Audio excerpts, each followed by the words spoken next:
Hi everyone and welcome to today's English lesson. Our learning objective is to develop characters within a fairy tale. Our success criteria is I can create character profiles describing appearance and personality. I can create a dialogue between characters. I can accurately punctuate direct speech. So first of all, there's a starter. So if you use the code that's been sent through to you today for LBQ, our starter is going to be looking at direct speech and punctuating direct speech. You've done these before, shouldn't be too much of a hardship, but it would be good to get yourself warmed up. Off you go with that. Okay, character profiles. Last lesson, we adapted the traditional story of Snow White to have a historical background creating the Egyptian Snow White. Today, we're going to create character profiles on each of our new characters. So we'll be commenting on their appearance, their personality, what do they say, what do they do, other characters' opinions of them as well. So the first task that you're going to do is a sheet that looks like this. So you've got a column where the character's name goes down the side. So it might be Cleopatra, it might be Hatshepsut, the stepmother, it might be Elvisis, temple guard, etc. going down the side. Their appearance and personality. So what do they look like and what are they like as a person? Are they cruel? Are they kind? How do they behave? What do they do? So what is their job role in this? So for example, Cleopatra, she is the pharaoh's daughter. She's very kind, she's very caring. You've got Hatshepsut, who is the stepmother, the pharaoh's second wife. Well, what does she do? Well, she's quite evil, she's quite controlling, and she wants to be the most beautiful in the kingdom. She also sends Cleopatra away to the desert so that she can get killed off. What do they say? So it might be statue in the desert, etc., etc. It depends on how you've planned your story. And what are other people's opinions of them? What do they think about them? So that's your first task, if you can fill in that grid. So dialogue task number 2. Now, an important feature of any fairy tale is dialogue, so it's speech. The characters actually have to talk to each other. So using both the planning from our plot and the characters' profiles, what conversations do you think these characters might be having? Now remember, our story is set in ancient Egypt. So the example that I've given you there is I've written Queen Hatshepsut underneath on the left-hand side, which is here. And I've got Temple Guard Elvisis on the other side.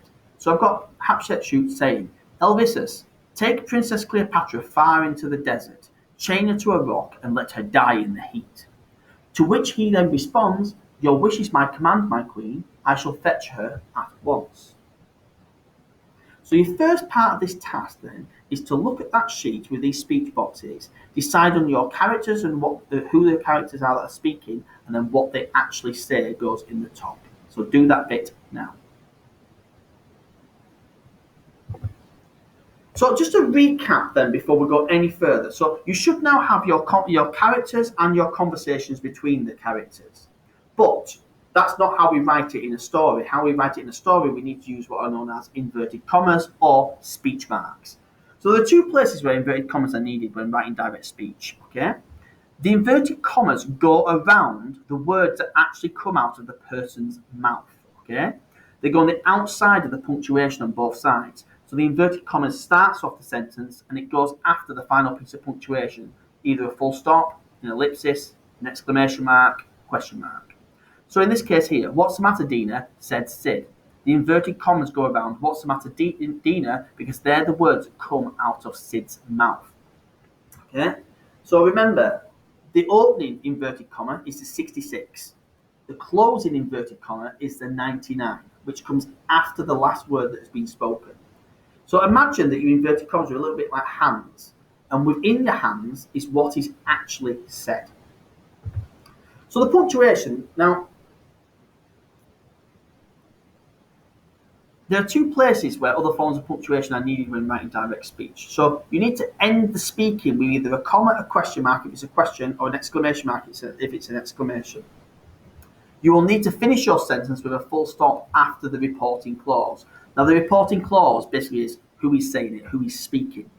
Other examples of punctuation in direct speech are, how exciting it is, exclaimed Sarah, or I don't know what to do, said Syed. So reporting clauses. After the speech itself, the reporting clause gives a bit of information about who is speaking and how it was said. So, what's the matter, Dina? Said Sid. So said Sid is a reporting clause. It tells us, in this case, that Sid is speaking. If Sid said it in a different way, it would change. You could change said to. What's the matter, Dina? Asked Sid. So he's asking a question this time. What's the matter, Dina? Whispered Sid. Now remember, whisper, it means the same as said, but it has another level of meaning. It means that you are speaking quietly. What's the matter, Dina? Uttered Sid. What's the matter, Dina? Shouted Sid. So whilst things like asked, whispered, uttered, shouted, they're all synonyms of the word said, but they give us an extra layer of meaning. It's better vocabulary. So your dialogue task 3.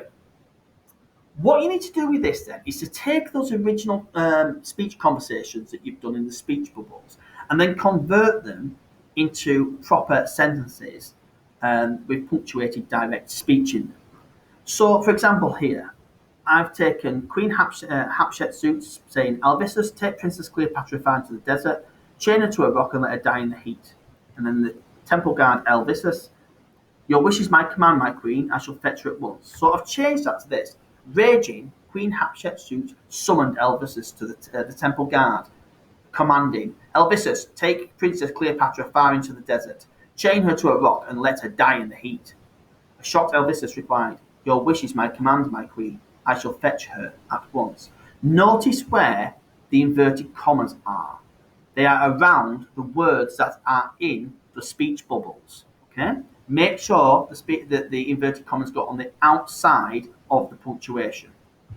And that's it. Good luck. I look forward to seeing what you produce. Cheerio. Bye-bye.